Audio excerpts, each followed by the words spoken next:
Assalamualaikum warahmatullahi wabarakatuh. Selamat pagi anak-anak hebat. Berjumpa lagi dengan Bu Fitri pada pembelajaran Bahasa Indonesia kelas 6 di SDN 1 Sendangharjo. Kali ini kita akan belajar tentang materi Bahasa Indonesia, yaitu teks fiksi. Sudahkah kalian tahu apa itu teks fiksi? Mari kita mengenal teks fiksi. Teks fiksi adalah teks yang berisi cerita berdasarkan imajinasi penulis yang bersifat fiktif atau tidak nyata dan juga bersifat hayalan atau rekaan. Berikut macam-macam teks fiksi, yaitu cerita pendek, dongeng, cerita rakyat, dan novel. Cerita pendek adalah narasi fiksi yang lebih singkat dibandingkan novel dan lebih fokus pada satu tema atau ide. Dongeng adalah suatu cerita yang umumnya disampaikan secara lisan dari generasi ke generasi. Cerita dalam dongeng seringkali mengandung unsur-unsur keajaiban, fantasi, dan moralitas.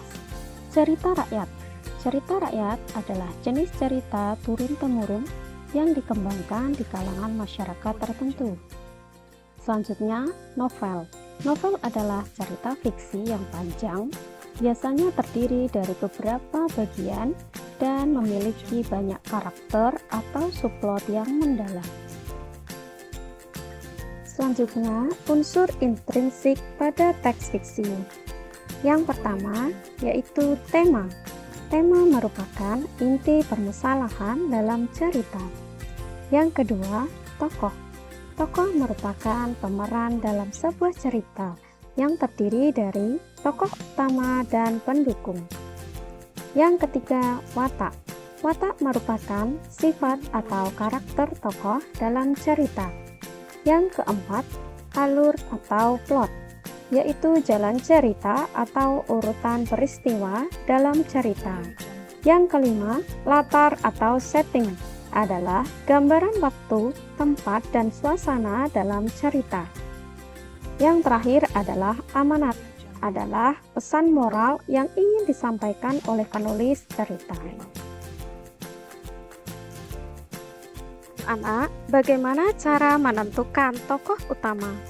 Caranya yaitu mengetahui seberapa sering tokoh itu dimunculkan dalam teks atau percakapan, atau bisa juga berdasarkan jalan ceritanya, misalnya tokoh yang sedang mengalami permasalahan.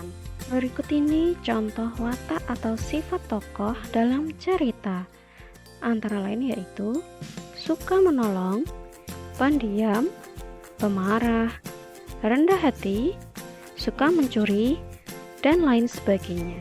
Selanjutnya, alur atau urutan dalam cerita. Yang pertama adalah alur maju.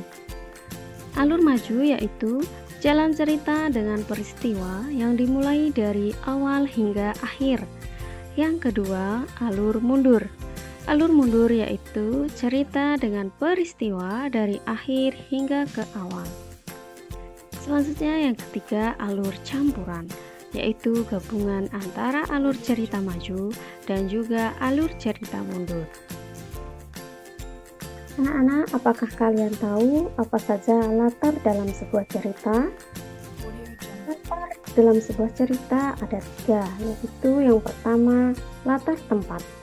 Latar tempat contohnya yaitu di sebuah hutan, di taman, di kota, di desa, di sekolah, di rumah, dan lain sebagainya. Selanjutnya, latar waktu.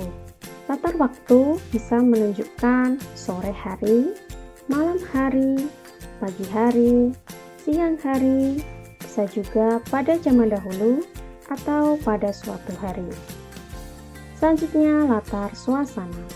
Latar suasana bisa menggambarkan suasana yang mencekam, suasana yang penuh keceriaan, suasana hangat, dan juga suasana sukaria. Nah, demikian materi tentang teks fiksi yang dapat Ibu Fitri sampaikan.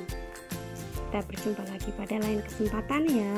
Terima kasih, sampai jumpa.